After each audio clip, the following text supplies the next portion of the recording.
তো আমার প্ল্যান ছিল যে আমি যাব বাসে, কিন্তু হঠাৎ করে ট্রেনটা পাইলাম, আর তাও বাকি ট্রেনের ছাদে বসে যাচ্ছি।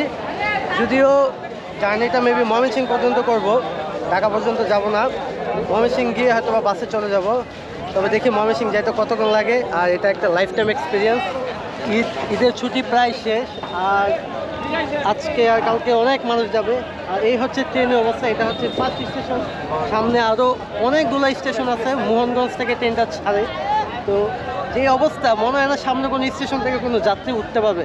আমরা অলরেডি ট্রেনে একেবারে লাস্ট বগিতে বসা, আর পুরা একেবারে শেষ পর্যন্ত, প্রথম থেকে শেষ পর্যন্ত পুরাটাই কানায় কানায় পরিপূর্ণ, নিচে এবং উপরে। তো এই হচ্ছে মোহনগঞ্জ ছেড়ে আমরা চলে যাচ্ছি। এটা হচ্ছে মহুয়া এক্সপ্রেস। আর মেবি ঢাকায় পৌঁছাতে পৌঁছাতে রাত্রে 10টা 11টার মতো বাজবে, কিন্তু এত টাইম আমি দিতে পারবো না। আমি ময়মনসিংহ পর্যন্ত যাইতে হয়তো বা 2 থেকে 2.5 ঘন্টা লাগবে, বেশি লাগবে 3 ঘন্টার মতো না, তো 3 ঘন্টা লাগতে পারে। তো 3 ঘন্টা ময়মনসিংহ গিয়ে সেখান থেকে বাসে চলে যাবো। তো দেখি, প্ল্যান চেঞ্জও হইতে পারে। তবে ট্রেনের ছাদে এই প্রথম ভ্রমণ, একটা অন্যরকম একটা এক্সপিরিয়েন্স।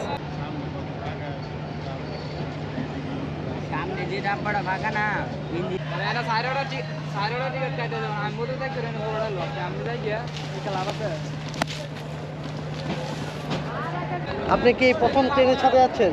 জি, আর এটা কি ঈদের ছুটিতে ঢাকায় যাচ্ছেন ফার্স্ট টাইম? আপনি কি ঢাকা পর্যন্ত যাবেন ছাদে বসেই? আমিও দেখি পরবর্তীতে ডিসিশন চেঞ্জ হতে পারে, রোদ যদি কমে যায় অন্যরকম একটা।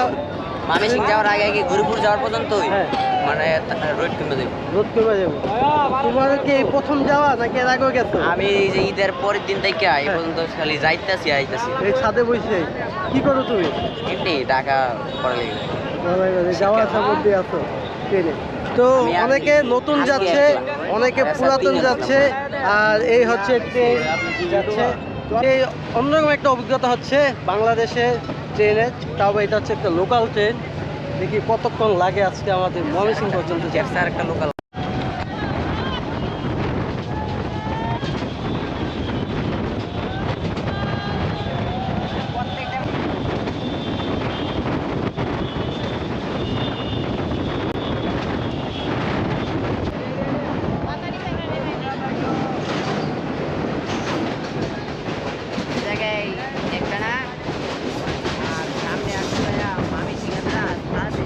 এই হচ্ছে আজকে যাত্রার টিকিট মোহনগঞ্জ থেকে ঢাকা।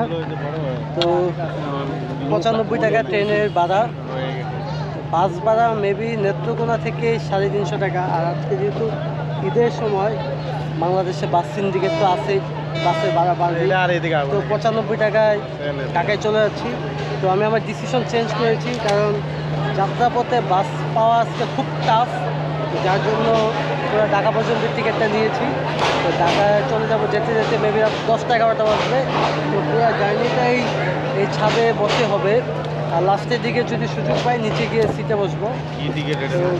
লম্বা একটা টিকিট, আর এটা হচ্ছে মেন টিকিটটা, এটা হচ্ছে কাউন্টার থেকে দেওয়া। আমি তো সময় পাই নাই, তাই এটা হচ্ছে পরে স্ট্যান্ডিং টিকিট যেটা বলা হয়। তো 95 টাকায় চলে যাচ্ছি ঢাকায় মোহনগঞ্জ থেকে। বিশাল লম্বা একটা জার্নি হবে। আর এই জার্নিটা, পরিবেশটা কিন্তু আশেপাশে খুবই সুন্দর একটা পরিবেশ। রোদটা বেশি,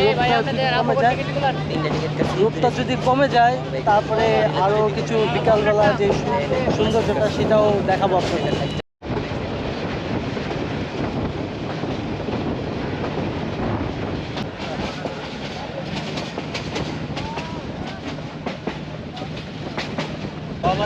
দুই ঘন্টা জার্নি কমপ্লিট করে এখন একেবারে ময়মনসিংহের কাছাকাছি। আজকে ট্রেনটা একটু তাড়াতাড়ি যাচ্ছে, জানি না কতক্ষণ লাগবে পৌঁছাতে।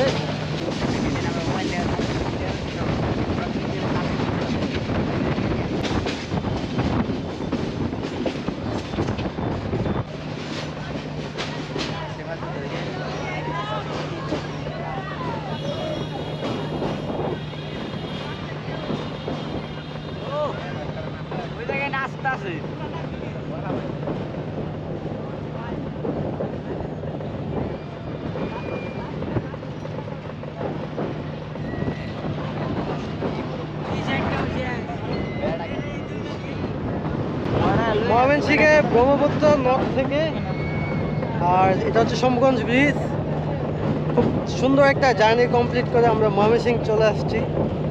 তো আসলে ঈদে মানে উপায় নাই যে বাসে যাওয়া বা ছাদে কী পরিমাণ যাত্রী যাচ্ছে দেখে বোঝা যাচ্ছে। এই ময়মনসিংহে কিন্তু আমি কৃষি বিশ্ববিদ্যালয়ে পড়ালেখা করেছি।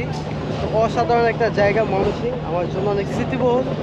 তো আজকে ময়মনসিংহ পর্যন্ত আস্তে আস্তে ব্লগটা শেষ হয়ে গেল। তো দেখা হচ্ছে নতুন কোনো ব্লগে।